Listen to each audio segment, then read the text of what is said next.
Rainy night scene, lights flickering on the highway after a horrific explosion. A small female paramedic, long brown hair hastily tied back, still knelt beside wounded soldiers while other ambulances left one by one. 6 hours. She never left the scene.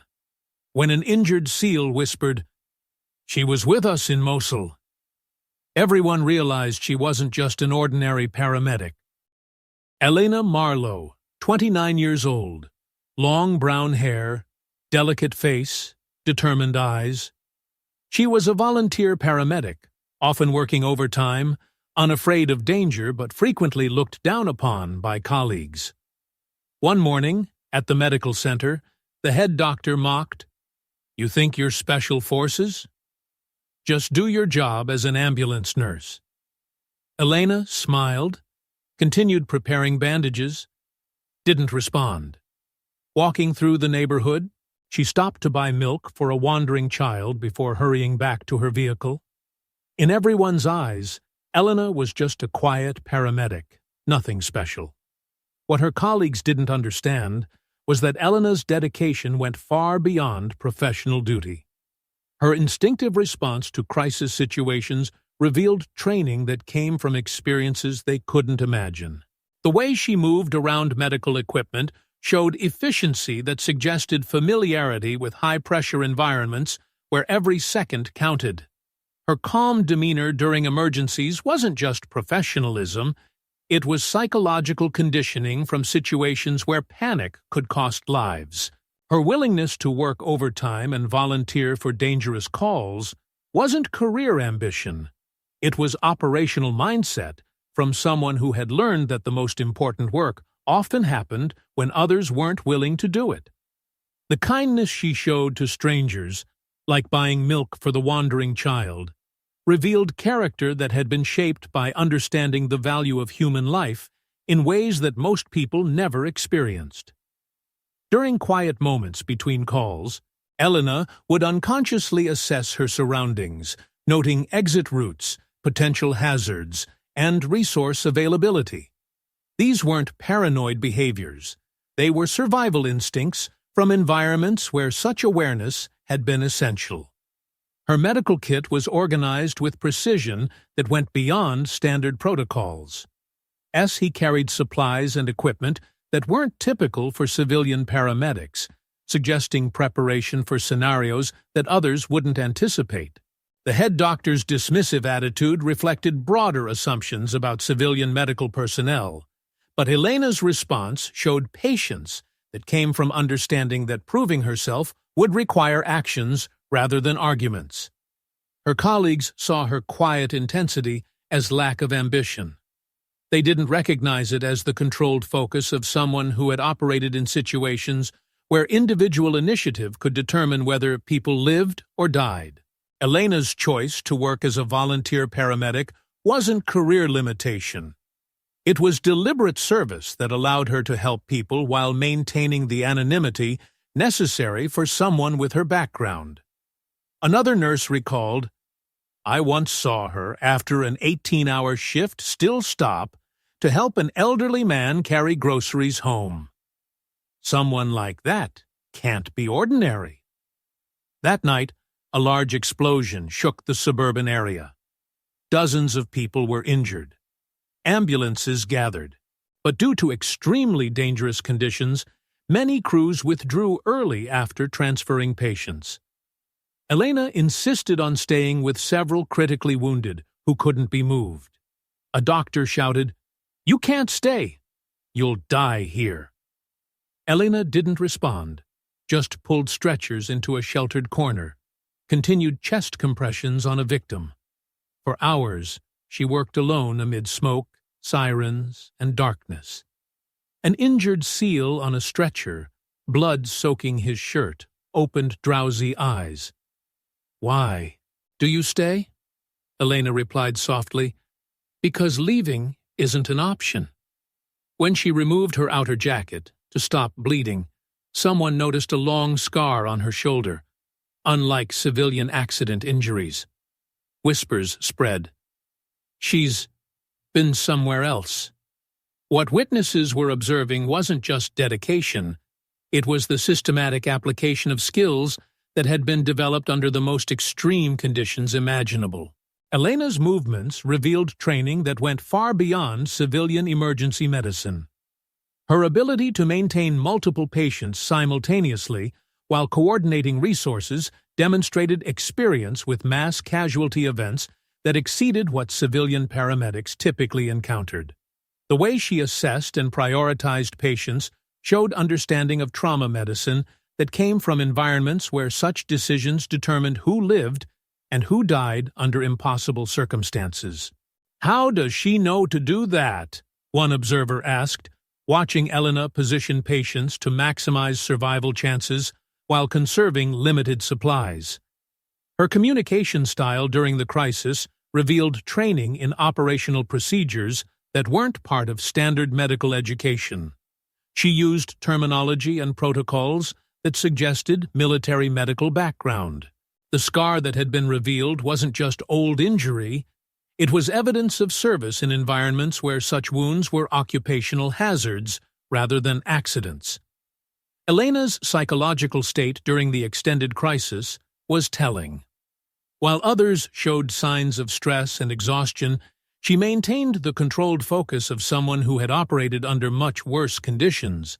Her ability to make life-or-death medical decisions without hesitation suggested experience with situations where traditional protocols were inadequate, and improvisation was essential for survival. The SEAL's question about why she stayed revealed his recognition that her dedication exceeded what duty required. He was beginning to understand that her motivation came from experience with situations where abandoning people meant accepting their deaths. Elena's simple response, "Because leaving isn't an option," encapsulated the ethical foundation that had driven her service in both military and civilian contexts. As word spread about the mysterious paramedic who wouldn't leave, emergency responders began paying closer attention to her methods and capabilities. Her techniques for treating trauma under adverse conditions weren't standard civilian procedures. They were adaptations of combat medicine that had been proven effective when resources were limited and time was critical. The whispers about her background reflected growing recognition that they were witnessing someone whose experience exceeded their own, whose dedication came from understanding the true cost of failure in emergency situations. Medical personnel who had initially dismissed her began recognizing that her approach to patient care reflected training and experience that went far beyond what their education had provided. The long hours she spent at the scene weren't just professional commitment. They were evidence of someone who had learned that the most important work often happened when official procedures were inadequate, and personal initiative was the only thing standing between life and death. A military helicopter flew overhead. The conscious SEAL whispered to his teammate, "I've seen her! Mosul, 2016! She pulled 3 men out under sniper fire!" Everyone was stunned. This paramedic had appeared during brutal operations in Iraq. Another SEAL exclaimed, "She's not just a paramedic, she's a guardian medic." The past was revealed. Elena had been a battlefield medic, serving in Kraken Unit, an underground unit, many files erased. After witnessing too many teammates fall, she left the military, hid her identity, became an anonymous paramedic. Scene footage. She moved without sound, treated wounds with military precision. When the situation seemed nearly hopeless, Elena coordinated radio communications, guiding a rescue team with calm voice. "Sector 3 is clear. Move 2 patients here. Priority evac on my mark." Professional forces heard her voice, quietly followed orders.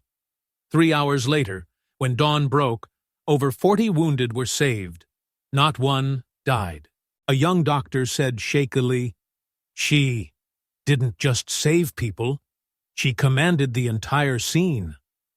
What the rescue operation had revealed wasn't just medical expertise, it was leadership capabilities that had been forged in the crucible of combat operations where traditional command structures had broken down.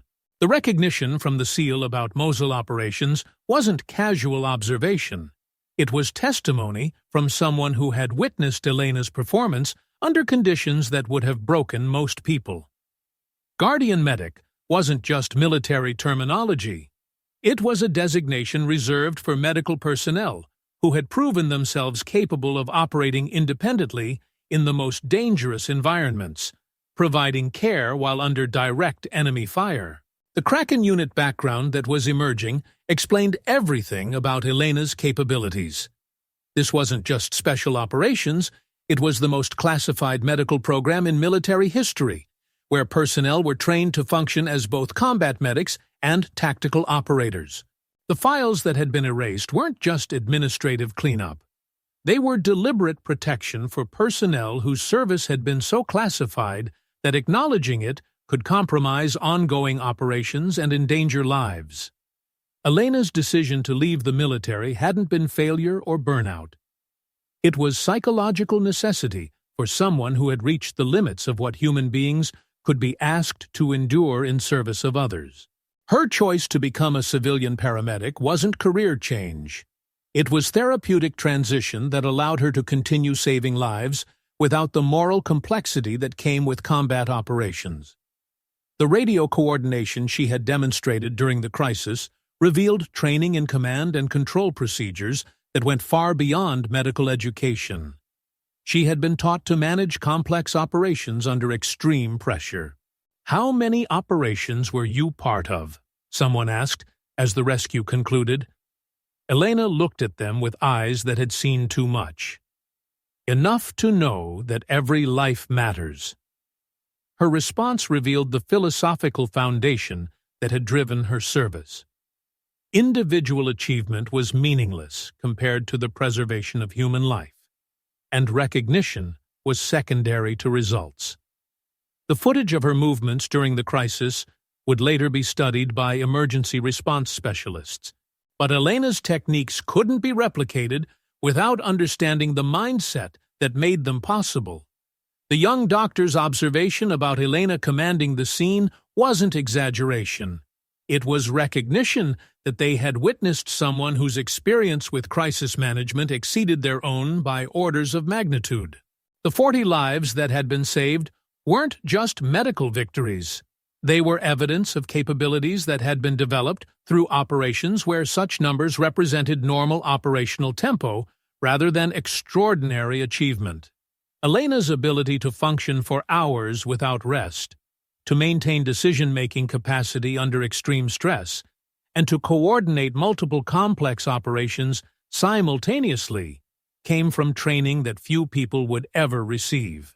The dawn that revealed their success also marked the end of Elena's anonymity.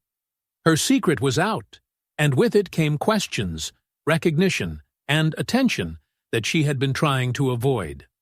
But perhaps most importantly, the night had demonstrated that the skills and values developed through military service could be channeled into civilian contexts, where they continued to save lives and serve others.